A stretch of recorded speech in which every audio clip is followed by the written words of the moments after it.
Bizim rayonlarda olan böyük bir problem var, ildırım problemi. Mən sizə deyim, ildırımların necə avadanlığınızı qorumaq lazımdır.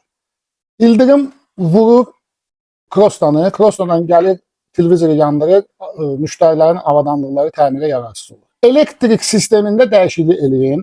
Birinci olaraq torpaqlama, grounding deyirlər, onu eləyirsiniz və APC şirkətinin Surge Arrest belə bir avadanlığı var, hansı ki həm elektrik şəbəkəsində olan problemləri təmizdir, yəni sinusları düzəldir.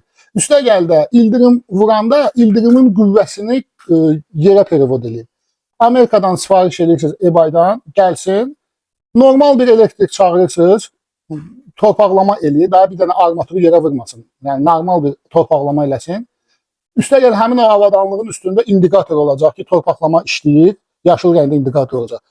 Bu avadanlığı qoşursunuz elektrik şəbəkəsinə, həmin o udlinitel kimi bir şeydir. Ondan artıq vermək lazımdır toku avadanlıqlara. Belə siz öz bahalı avadanlıqlarınızı ildırımdan qorumuş olacaqsınız.